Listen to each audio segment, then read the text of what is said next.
Hey guys, Davey here from PhoneBuff.com. In this video, I'm doing a review of the new TouchWiz on the Samsung Galaxy S3. I've already done a review on the phone on the channel if you guys want to check that out, but I didn't really go into details as far as the new TouchWiz goes, so that's what I'm going to be doing here. I'm just going to be showing you some of the features that it has. So first feature is the lock screen. So right when you unlock the phone, you'll notice that you have 4 little application shortcuts right here, which you can customize, and there's a how-to on the channel as well. But I put my calculator, camera, and flashlight. So let's go ahead and show you the flashlight. So you just swipe up on it, and it goes straight to the application, which is really nice, especially like something like the flashlight or camera, something that you want to get to quickly. But anyway, that's that for the lock screen. Also, the lock screen has this little like watermark effect. So when I unlock the screen from here, you can kind of see it looks like there's basically my wallpaper is liquid.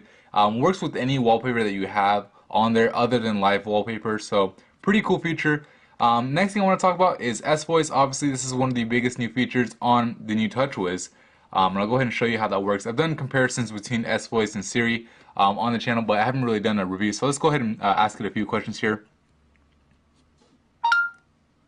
What's the weather like?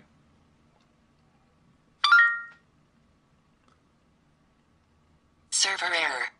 Please try again. So we got a server error. Let's try that again.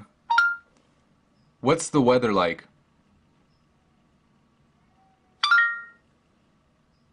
There you go.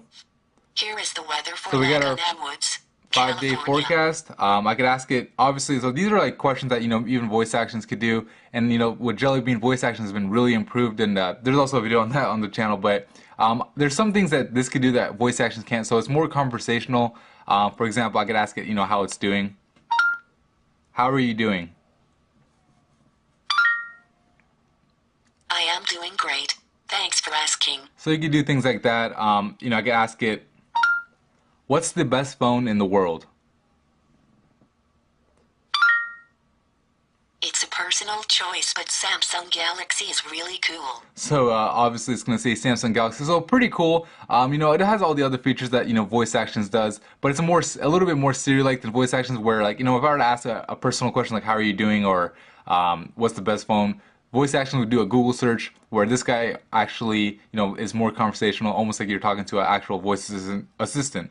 Let's go ahead and ask it to set a reminder, and then I'll go on with the rest of the new features. Remind me to walk my dog in 30 minutes.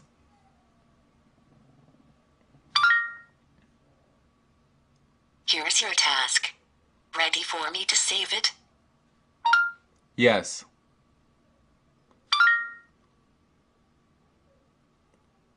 So you can see set an alarm Saving for your 30 task minutes from now. now.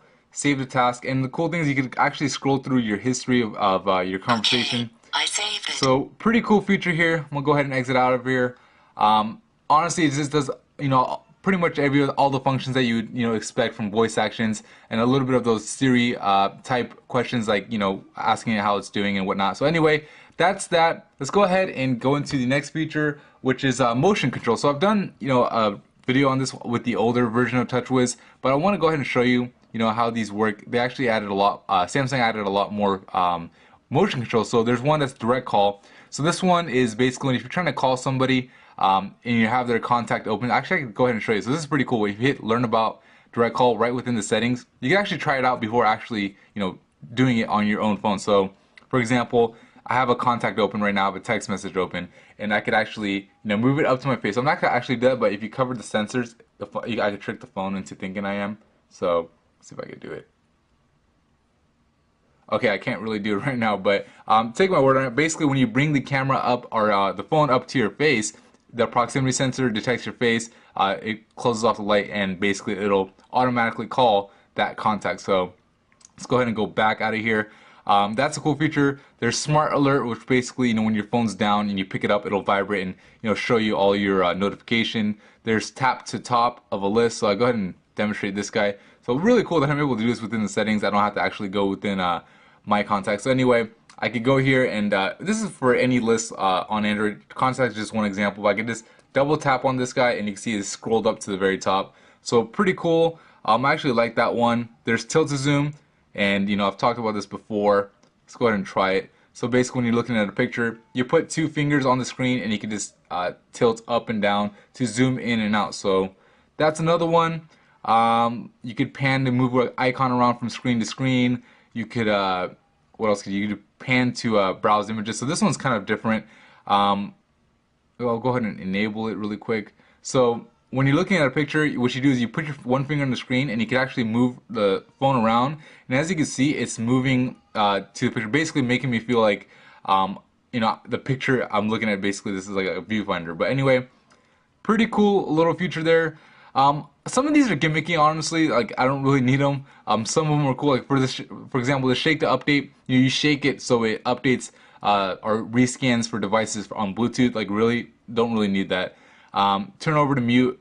This one's pretty cool. I mean, if you're playing a song and you just tilt the phone or turn the phone over, it's gonna automatically pause it. But sometimes it gets annoying because the speaker's on the back, so I tend to turn my phone over because I want to hear it louder, and then it actually pauses it. So it basically kind of does the opposite of what I want. So I turn that one off.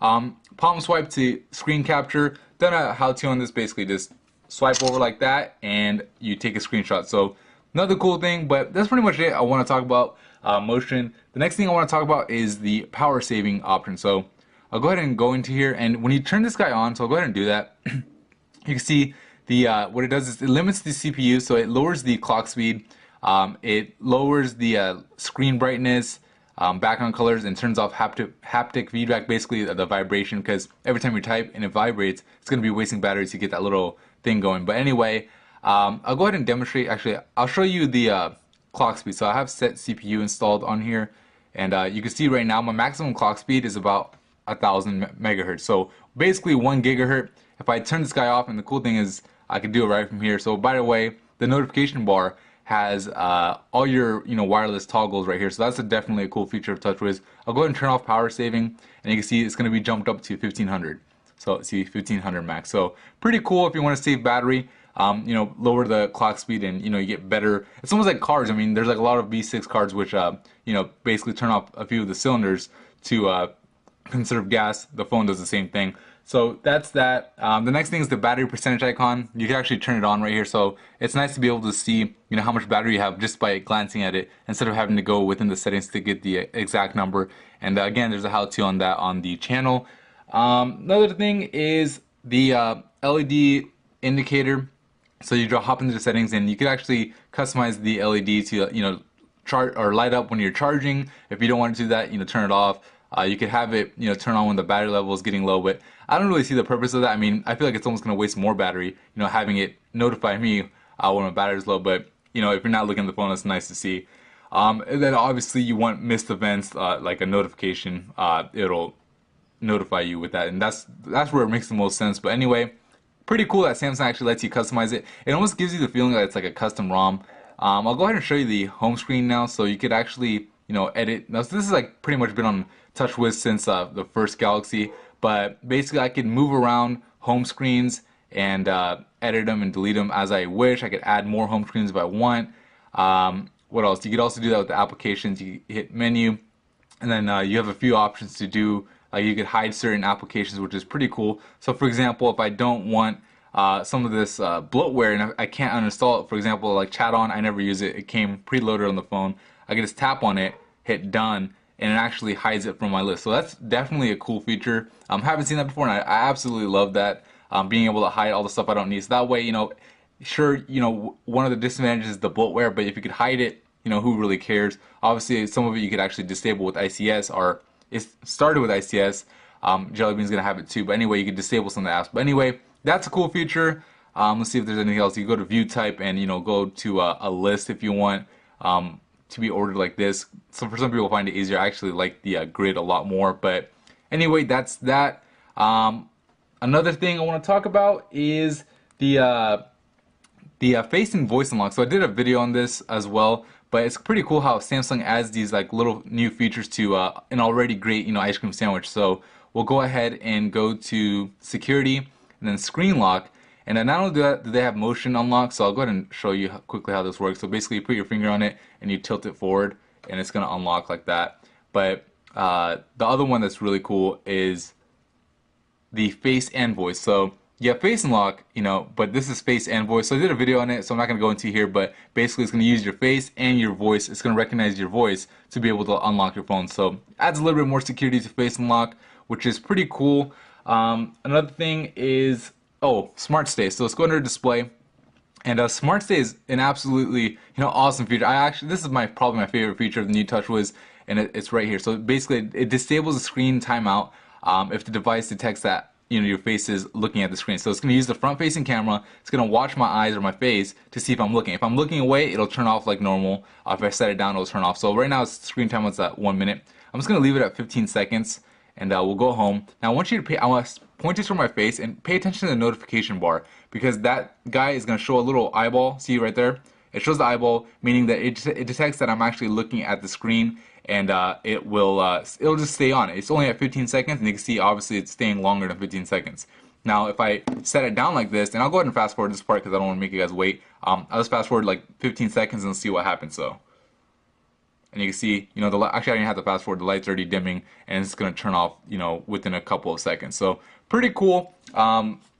Feature. I mean, that's probably my favorite because I read a lot of stuff on my phone. I use the browser. Obviously, the 4.8 screen like this, you're gonna want to read a lot of stuff or browse the web. And if it's turning off every second while you're using it, and you have to tap it every second, it's pretty annoying. So anyway, I'm gonna go ahead and change the settings because that's gonna annoy the heck out of me. Anyway, that's another cool feature. Let's see if there's anything else. I mean, that's pretty much it. I mean, I went over the UI. Oh, that's one thing actually, the launcher. So the application, so not only can you hide them, but if you guys notice, unlike the regular ice cream sandwich, when you keep scrolling, it's only going through your apps. And if I tap widgets, it's going to go through the widgets. I actually prefer this compared to like the Galaxy Nexus or stock ICS, where if I scroll over too much, it goes to the widgets, because honestly, most of the time I'm not looking for widgets. If I want a widget, I'll tap it like that. So Samsung, I think, hit the spot with that. They did a lot better implementation. I hope, Google actually implements this with newer versions of Android. But anyway, that's that. Honestly, that's pretty much it. Obviously, this is a pretty long video. I mean, over 10 minutes. So anyway, that's my review, or just basically showing you guys the new features of the new TouchWiz. But if you found it helpful, please hit the like button and subscribe. I'll be doing more videos like this. Actually, I did a lot of videos on the Galaxy S3, but I'm gonna be rooting it and installing custom ROMs. So stay tuned, and thank you for watching.